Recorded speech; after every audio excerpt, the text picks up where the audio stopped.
Vamos lá, questão da FUVEST São Paulo 2013. Seja f uma função a valores reais com domínio D, que está contido em R, tal que f de x é esse log aí bem grande para todo x pertencente ao domínio. Beleza. Os gráficos da função logarítmica de base A estão representados aí acima, e o que se pede nada mais é do que o conjunto que pode ser o domínio de D. Pois bem, e aí temos as alternativas. Vamos lá. Vamos tentar resolver essa questão aí com calma para a gente conseguir chegar na alternativa correta. Pois bem, sabemos que a função aqui proposta é f de x igual a um log bem grande, que é o log de outro log, que é o log de x ao quadrado menos x mais 1. Isso tudo na base 1/3. Perfeito. E não existe a necessidade de a gente colocar o 10 ali no log do lado de fora, porque a gente sabe que quando não tem base, ela é decimal.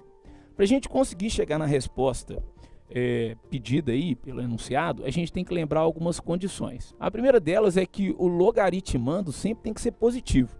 No primeiro log, que é esse log do lado de fora, a gente tem que o logaritmando é dado por essa expressão, que é outro log. Então, o que a gente deve fazer ali? A gente deve fazer o seguinte: garantir primeiro que o primeiro logaritmando, que é outro logaritmo, tem que obrigatoriamente ser maior que zero, que é a condição de existência dos logaritmos. Então, nesse caso, nós teremos que o log de x ao quadrado menos x mais 1 na base 1/3 obrigatoriamente tem que ser maior que zero. Perfeito. Temos aqui então uma inequação logarítmica. Nós podemos trocar o zero, que está aí do lado direito, ou o segundo membro da nossa inequação, podemos trocar esse zero por outro logaritmo.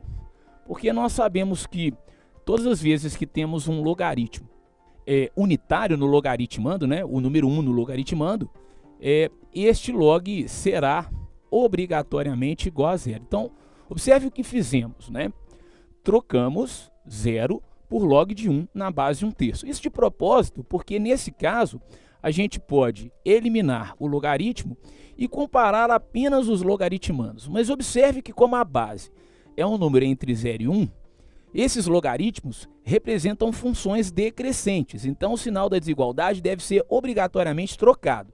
Então nós teríamos que x ao quadrado menos x mais 1 não é maior do que 1, e sim menor do que 1.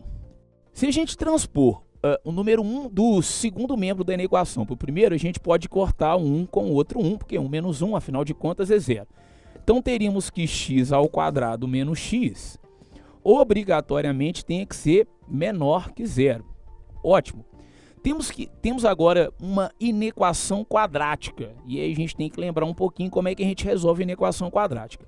A gente vai considerar inicialmente que a expressão do lado esquerdo da inequação é uma função quadrática, encontramos as raízes dessa função e fazemos o estudo de sinal.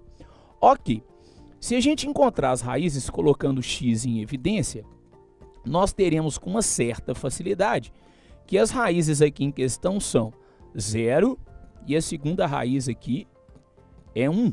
Ótimo. Vamos fazer aqui o estudo de sinais. Essa função é quadrática, portanto, eu tenho uma parábola de concavidade voltada para cima, com raízes 0 e 1. Perfeito. Como eu quero os valores dessa função, que são menores do que 0, esses valores ficam entre o 0 e 1, desconsiderando o 0 e 1. Então, a priori, para a nossa primeira condição, teremos que os valores de x no domínio obrigatoriamente devem ficar entre 0 e 1.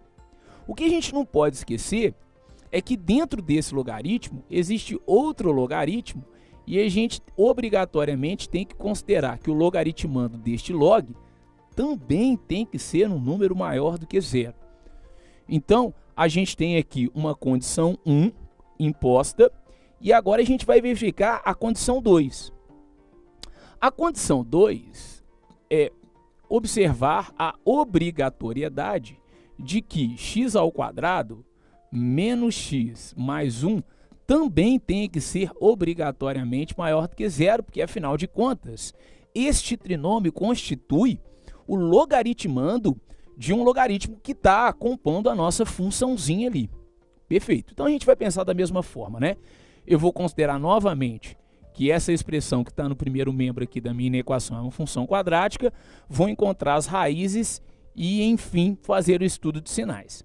Se a gente pegar essa função, que é x ao quadrado menos x mais 1 e igualar a zero, se a gente tiver aqui que usar a fórmula de Bhaskara, e é um recurso válido para a gente encontrar essas raízes, eu vou ter aqui que delta nada mais é do que b elevado ao quadrado menos 4ac. Observe que o delta aqui é um número negativo. Então, nesse caso, não existem raízes reais. E na interpretação do estudo de sinais, a minha parábola vai ser aquela parábola flutuante. Ela não vai encontrar o eixo x. Isso significa dizer que, para quaisquer valores de x, as minhas imagens serão sempre positivas. Ou seja, que para qualquer valor de x, a condição 2 será satisfeita.